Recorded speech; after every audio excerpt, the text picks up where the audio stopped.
Good morning, everyone.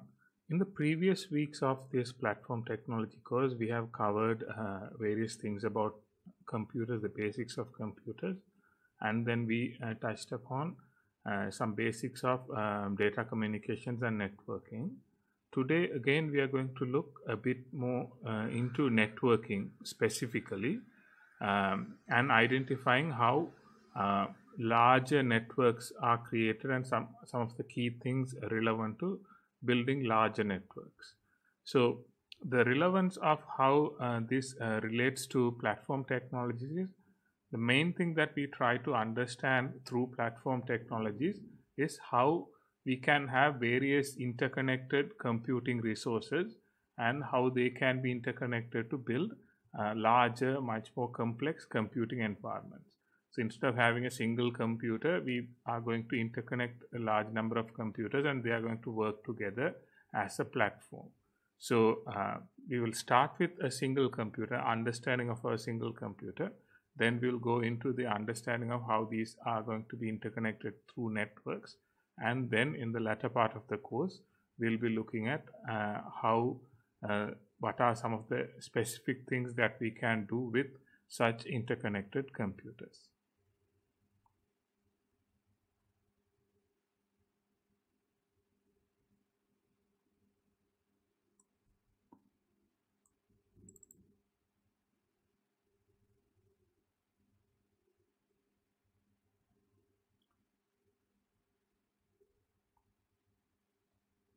So the first thing that we can think about is we can start from a local area network, or what we sort of briefly covered previously is how we can come to the point of a local area network. So we can have a number of computers in a organization and then we can interconnect them together to build a local area network.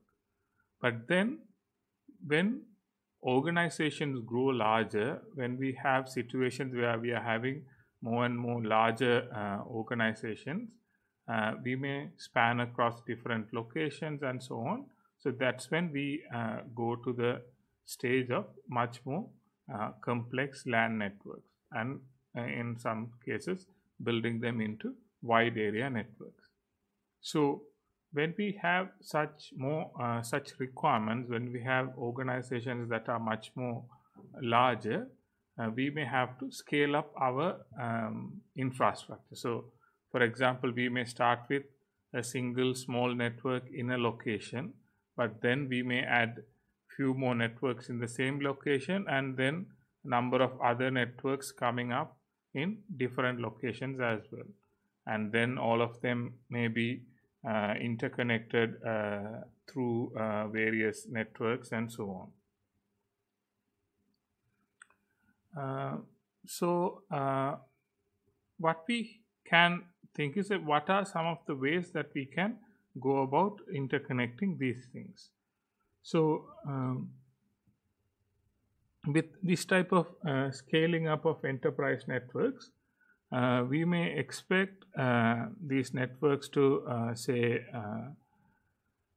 one is they need to support a large amount of network traffic. That is very important. But also with large enterprises, what we may have is we may have situations where we are having critical applications. We are having certain applications and software systems that have critical importance to those businesses. And another thing that we can understand is what is called this converged network traffic. So that is where we have, say, voice traffic and video traffic and data traffic, and all these things are carried through the same networks.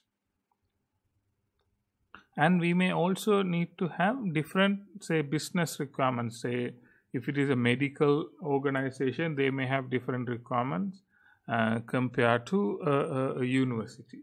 So again, we have to consider those things as well.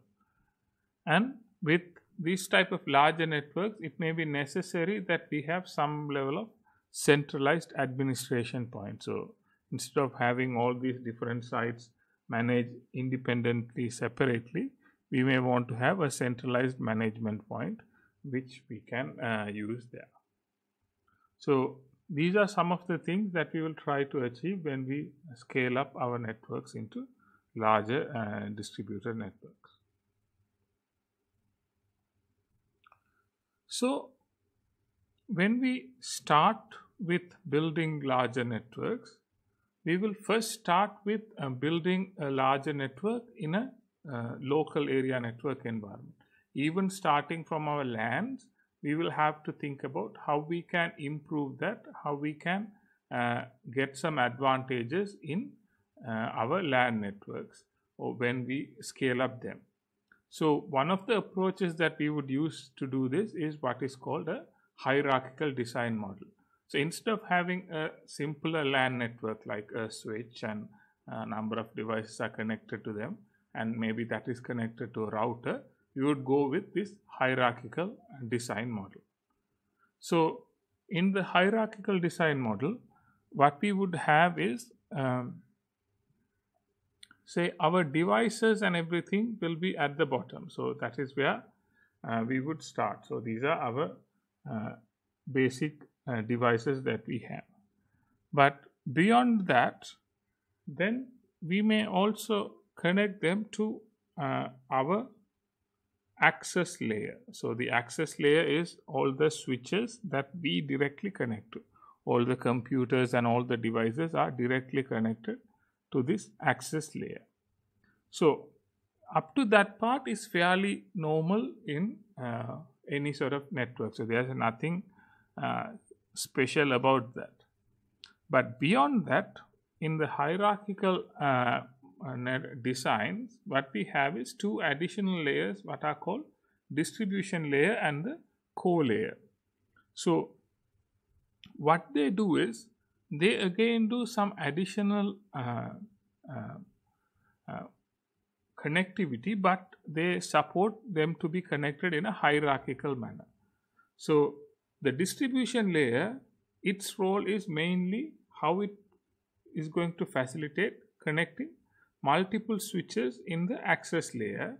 So it will connect to all the switches in the access layer, and then it would also have a redundant connectivity. So it will have a copy of the same switch, and that will connect to all the switches as well. So there will be duplicates of this connection.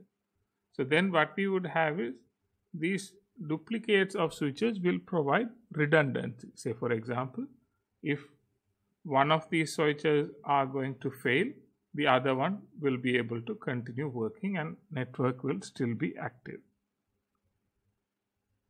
Then we would have another layer that is called the core layer, and the role of the core layer is again having another higher level of connection beyond the distribution layer, and that is the one that is going to connect to our routers and the external networks. So by designing it in this type of a hierarchy, what we can achieve is even if one thing fails, it doesn't affect other parts of the network. So the reason why we build like this, build in a hierarchical manner, is what we call as designing for scalability. So when we say designing for scalability, what we mean is we may start with a particular size of a network, and even when the size of the network needs to increase, our particular design will support that increase. We can make changes in the network without that affecting already active network.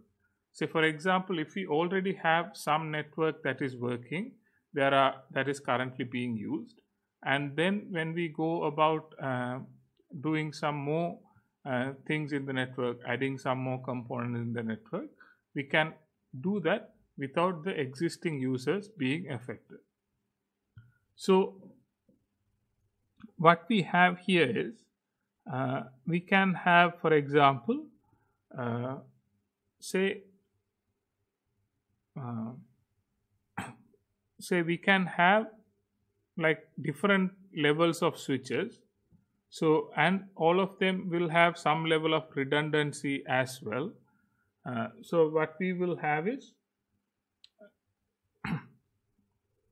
even if one of those things fail, the other things will be able to connect. Say for example, let's say this switch and this switch and this switch fail. If these things are failing, we can still have a connectivity path that is going from say switch 5 to switch 2 to switch 7 and then onwards into the network. So that is what we would try to achieve with this approach. So with doing that type of hierarchical arrangement and having these type of redundancies, we can get things like new additions, upgrades and modifications without it affecting the existing network. And we can also do the same thing with IPv4 and IPv6 networks as well.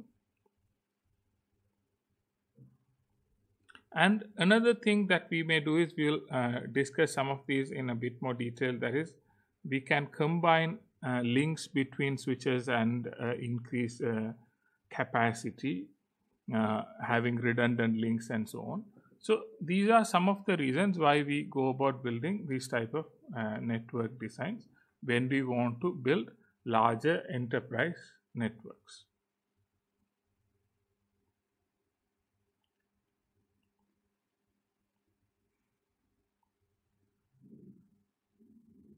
So the first thing that we do when we go about building larger LAN networks is planning for redundancy, because if it is a smaller network, if it is a home network or a small office network, it may be okay for everything to be connected together, and one part of the network failing is not going to affect anything else because there's only one part of the network. Say if it is the home, there's only one home network. There's no other parts that can get affected by a particular network failing. But when we think about a larger network like a university, different faculties may be there and different networks will be there in all those faculties.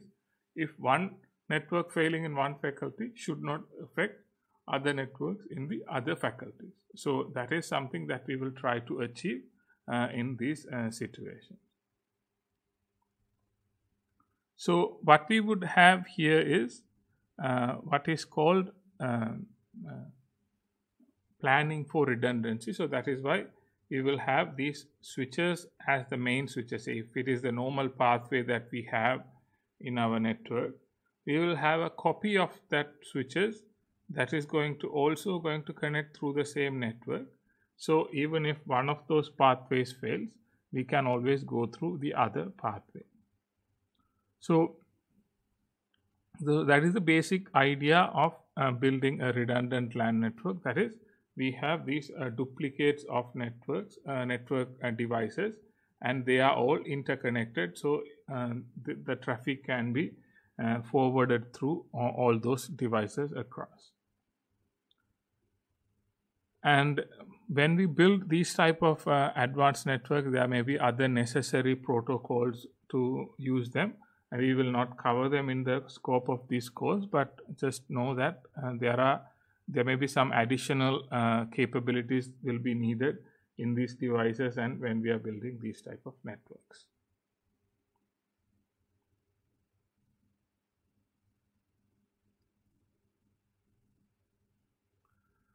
And one of the reasons why we build these type of redundancy networks or redundancy in these networks is all about what we call failure domains. So a failure domain is, say a network is connected like this, and say if this switch fails, if this switch is going to fail, it is going to affect all these devices. If this switch fails, it is going to affect all these devices. If this router fails, it is going to affect all these things. So a failure domain is all the parts of the network that is going to be affected by the failure of a particular device. So what we would want to do is we would want to avoid the size of the failure domain. Say by if we have everything, if we have a device and everything is connected to that, say all 100 devices are connected to the same device, then all of them will be affected if one of these devices fail. But if we can build it in a hierarchical manner, all of these are connected to a number of different devices. Now we may be able and have a redundancy here. We may be able to avoid so many things failing by a single device failure. So that's why we would do a couple of things. One is having redundant links and redundant devices, and then separating these devices into smaller networks so that not everything is going to fail at once.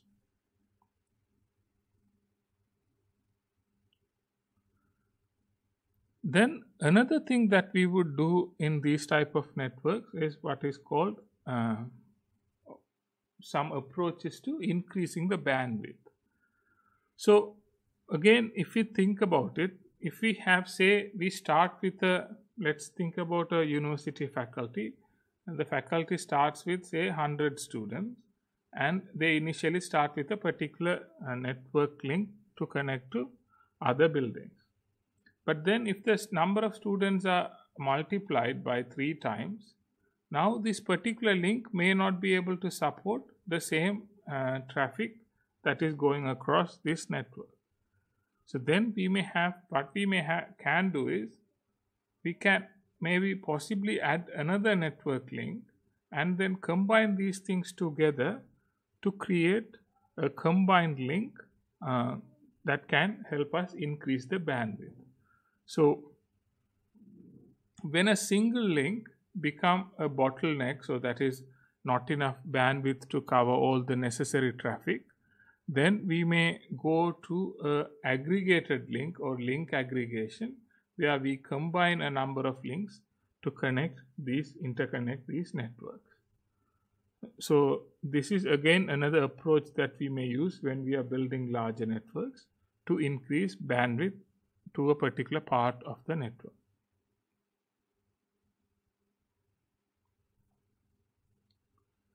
Then one of the other things that we may do with larger networks is at the access layer. So if we may build certain redundancies and everything at the higher level layers like the distribution and core layers, but even at the access layer we may be able to add some additional capabilities, such as, say, we have a wired switch and some computers are connected to this wired switch. But if you want to add a large number of users to this environment, it may be more practical with the sort of current times to add a wireless switch there, wireless access point, and any number of devices may be able to connect to those wireless access points. So instead of having a large number of wired cabling and so on, because wired connectivity, the main disadvantage is we have to lay physical cabling, and that can be expensive, that can be time consuming, and sometimes it's also impractical. In certain situations it will not be very practical. So in those situations we may introduce a wireless access point, and these wireless access points will be able to interconnect more users, or help more users connect to these networks.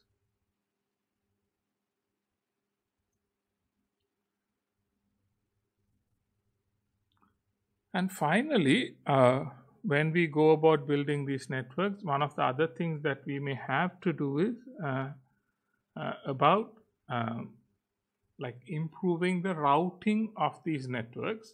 We are not going to go into again details of how these things may work, but again what we can understand is, again, say for example, instead of having all these things in a single network, it may be ideal that we have few different networks and then we have few interconnection mechanisms to connect between these networks. So instead of having a single area for a network, we may have multiple areas of networks that are interconnected. So again, this is another approach that we may have when we go about building larger LAN networks. So these details about these advanced routing protocols is not necessary again in the scope of this course, but just be aware that there may be some additional capabilities will be required in routing as.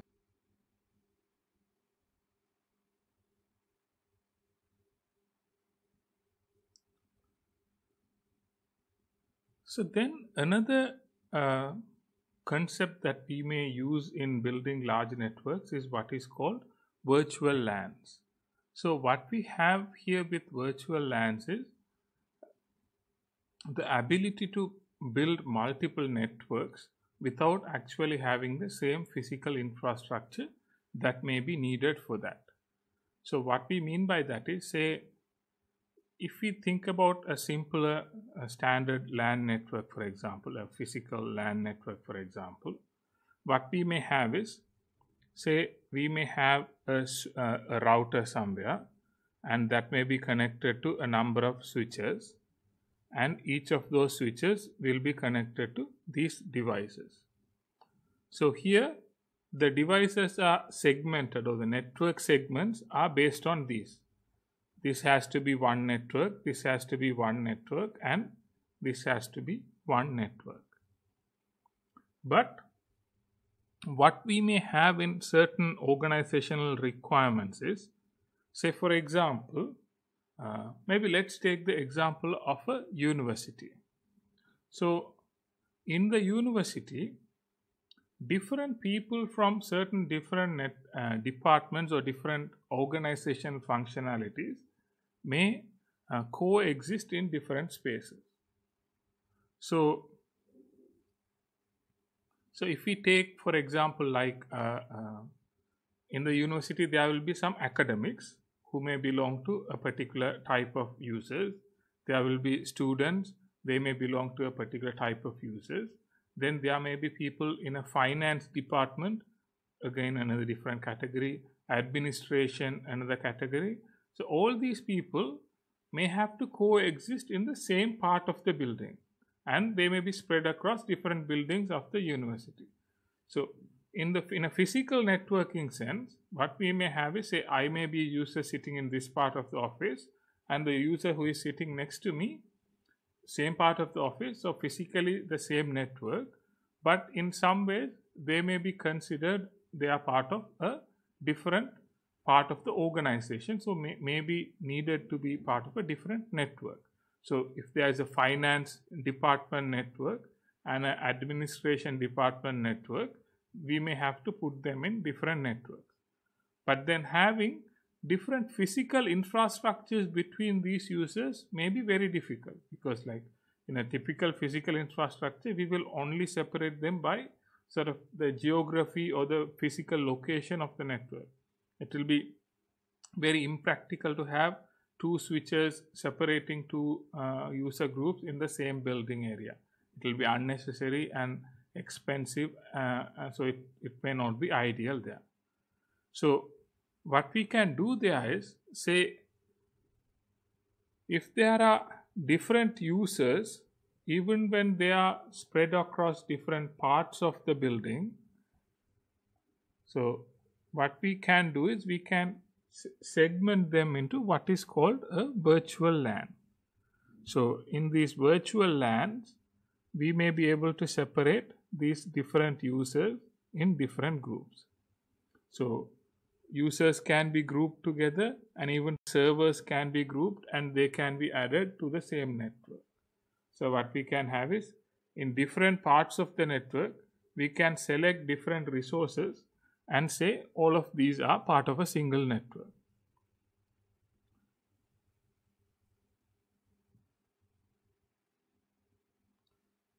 So what we may do here is, we do this mainly to get things like scaling up networks for scalability purposes. There are certain security advantages, and also it is much more easier to manage larger networks using this approach.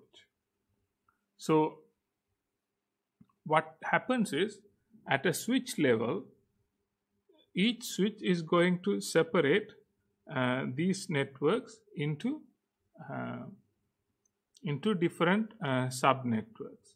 So what we have here is, at this switch, we would identify these three devices as a one network and these two devices as a separate network. Similarly, this device is going to that other network, this is another network. So all these devices in different parts of the physical network are now technically interconnected, sort of in a virtual sense, into a single network. And how we configure this is using what is called the edge ports. So what we do is we go to the configuration of the switch. At the switch, we will say what device belongs to what network, what virtual network. So that is what we do with the concept of a virtual LAN.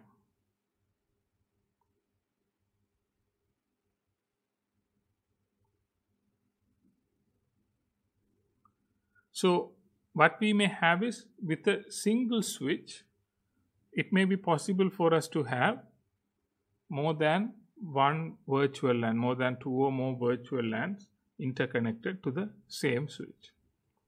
So then any network traffic that is going between these LANs, because these are now two different local area networks, has to be routed, because even though they may physically seem like they are in the same area, from a network point of view, now these are two different networks and we may have to interconnect them through through routing, because they are two different sub networks. So what we would do is, say we have a switch here. So this is the physical switch we have. In this physical switch, we have a set of ports that are the physical ports, so where you can go and plug a cable. That physical port will be something. So, but with each physical port, we can go and separately assign what is the virtual network for each of those ports. So we can say some ports are belonging to virtual LAN 1 and some other ports are belonging to virtual LAN 2. So then, whenever a particular device is connected to that particular port in the switch, it will be attached to that specific virtual LAN. So now these two devices are in one network and the other two devices are in the other network. So now we have separated the devices, or separated the hosts that are connected to the same switch into two separate networks.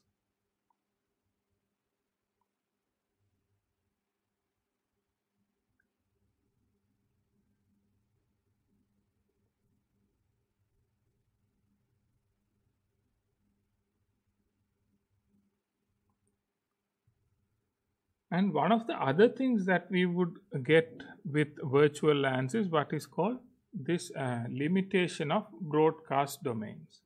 So because now these devices are separated into different networks or different parts of the network, so anything that is being sent from this device will only be able to communicating directly to this device, because these two are in the same network, so they can directly communicate. But anything that needs to go to this device will have to be routed. So these two can directly communicate, these two can directly communicate, but anything between these two parts of the network will have to go through routing. So what we would have is, when we are separating these things, say when we don't use virtual LANs, the connectivity separation is going to be more based on the physical location of the network. But if we do it with virtual LANs, it can be more specific. So each individual device can be having different network associations, and they can be connected differently into different groups of the network. And with virtual LANs, we may have to route them through a router to different parts of the network.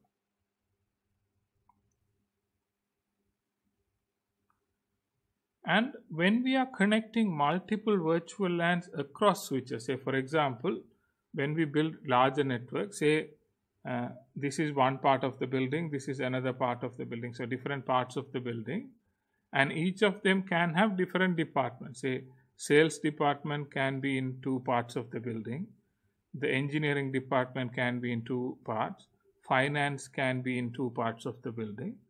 So now each of these parts of the building will be connected through what is called a VLAN trunk. So VLAN trunk is a connection between switches that is going to carry traffic of many VLANs between switches. So that is what we call as a VLAN trunk.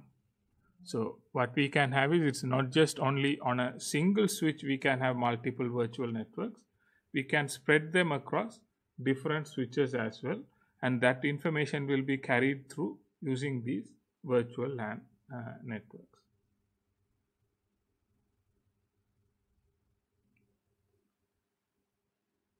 So by using virtual LANs, what we end up with is, it has some advantages, but it also increases the complexity of the network that we have.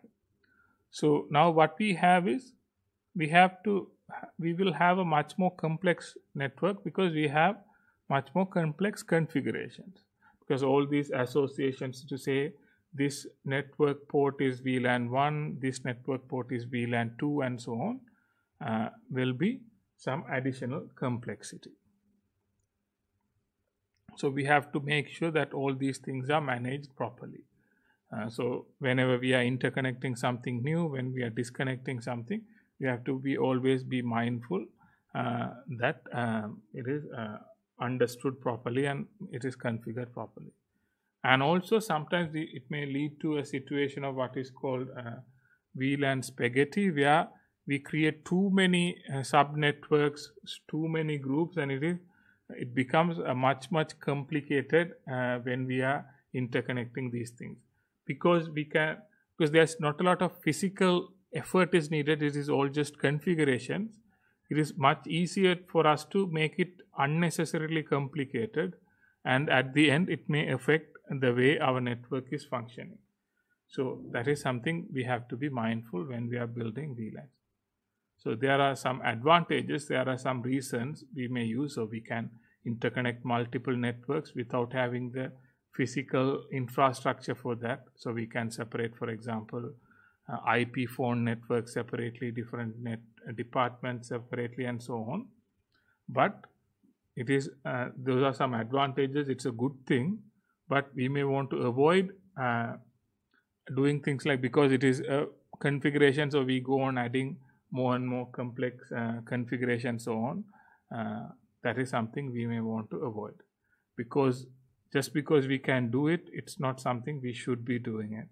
So it is a good capability to have in enterprise networks, but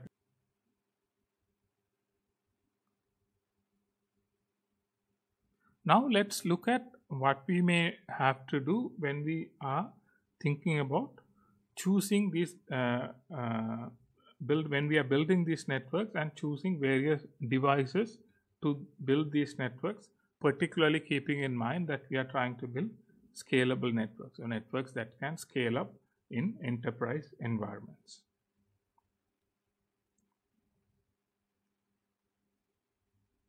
So we can think, when we are thinking about building these networks, we have to think about LAN switches, for example. We may have sort of different types of LAN switches. Say we may have sort of standard basic LAN switches. There may be like cloud managed LAN switches which are connected to the cloud and they can be remotely managed.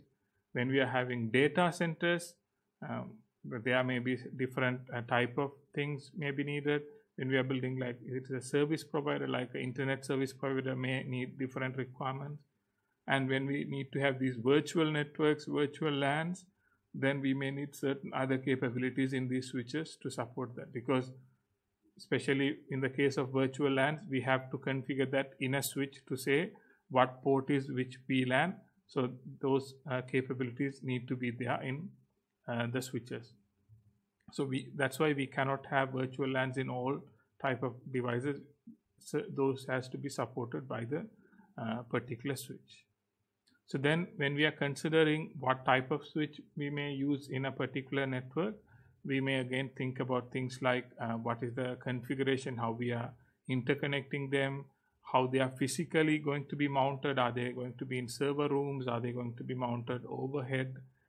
Things like that. So their sizes will be a consideration, and also things like cost and how many ports are there. Those will also be important there. So one of the basic things that we will consider with switches particularly is say how many ports are there. So different switches may have different ports. In certain switches it will be like say 24 ports or 48 ports, but then there are certain modular configurations of switches where you can keep on adding more and more ports to the point of having even say thousands of ports in a single switch. So again, that is what we mean by port density. That is how many ports are needed in a particular switch. Say if we have a laboratory that will have about say 30 computers, we may need a switch that has more than that number of ports. If it is a smaller office that is only going to have like say 6 computers, then we may it may be okay to have a much smaller switch. So these are some of the considerations that we may have. Then we may have to think about what are the forwarding rates of these switches. So for example, if we have a switch that is going to interconnect say 24 devices, so then that means it can carry 24 traffic from 24 devices. So then we may have to have some interconnect capabilities and network speeds that are capable of supporting all those devices. So when we have say access switches, especially access switches will connect a large number of devices, and all this traffic will be combined into a single traffic going on to other switches. So we may have to think about that in terms of what is the rate of traffic that we need to support for that particular type of network or particular type of network traffic. Then in some other switches we may have these capabilities such as power over Ethernet. Power over Ethernet is a particular capability that is about providing a power supply only through a networking cable. So where this may be useful is say things like an IP phone or even an IP capable camera, for example.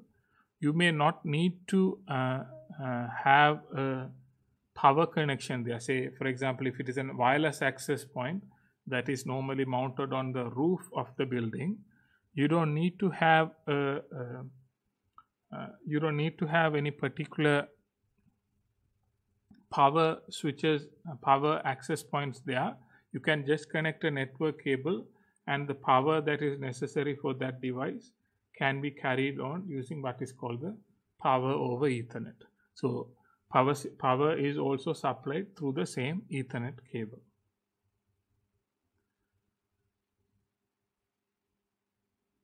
Then we may have some additional advanced switches, particularly at core and distribution layer of the LAN networks, where these are switches that can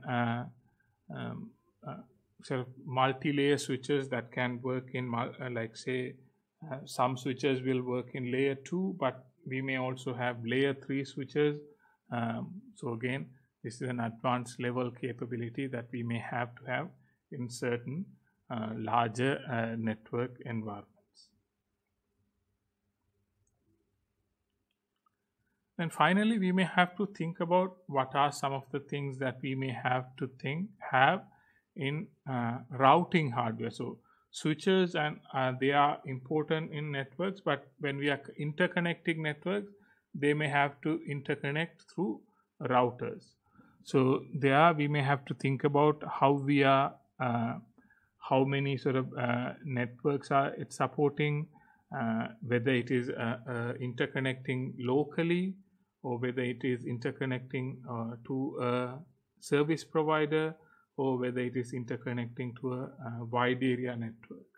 So depending on those considerations, so say we may have to think about different router choices. So if it is interconnecting as a business and a home network, or if it is interconnecting to the ISP, so these are some things that we may have to think about. Say things like sometimes what we may have is, say we may have a fiber connection that is coming into the premises, and that may be connected to the router, and then it is converted into a Ethernet traffic when it is carried on, when it is a Cat5 cabling. So different mediums, different types of links may be supported here.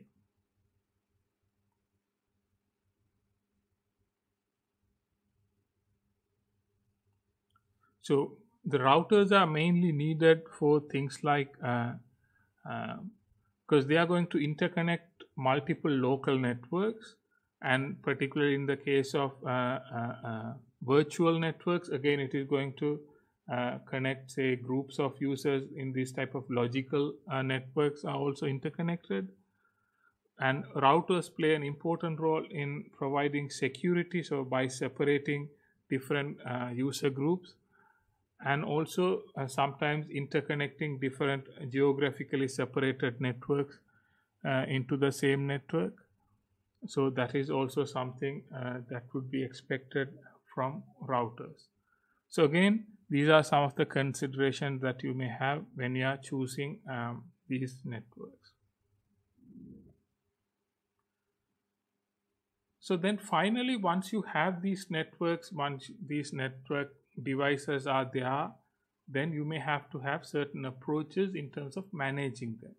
So you may be able to directly connect to them when they are physically, you can be physically located close to them and you can directly connect to them, or you may be able to connect to them through a network and configure them. So the configuration and management of these devices can also be done in a number of manners. So with out of band configuration, what we do is we connect through either a console port or even through a indirect connection, but we connect to them through specialized connection capabilities, either through an aux or a console port.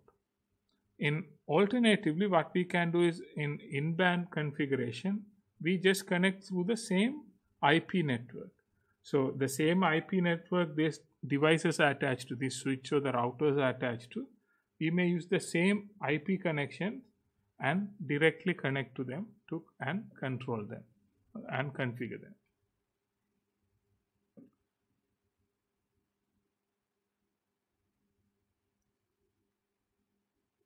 So these are some of the basics of building larger enterprise scale networks, having larger LAN networks, having virtual LANs, and how we can manage separate sub networks in a single physical environment, and some of the considerations to build in terms of choice of devices and different types of capabilities in these devices when we are building larger networks. So this is mainly something that you need to understand conceptually from the point of view of building larger environments, because when we consider platforms that are interconnected in interconnected network environments, we may be connecting through some of these capabilities.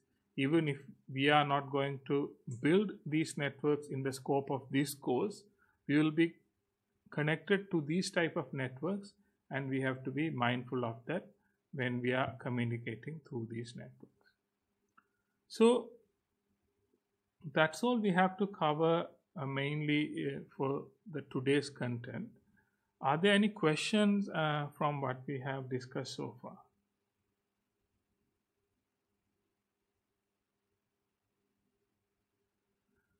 And as always, you can ask me these questions through our LMS, or even directly contacting me. Say if you are studying at a later stage, and when you come across some doubts, you can always contact me and ask them, and I'll try to give you answers as much as possible.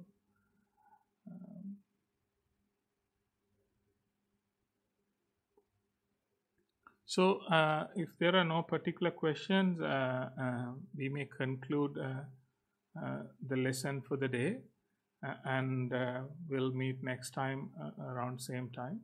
And as I mentioned again, if there is anything else that you need to know, always feel free to contact me. So thank you for joining in this lesson. See you next time. Bye. Thank you, sir. Thank you, sir.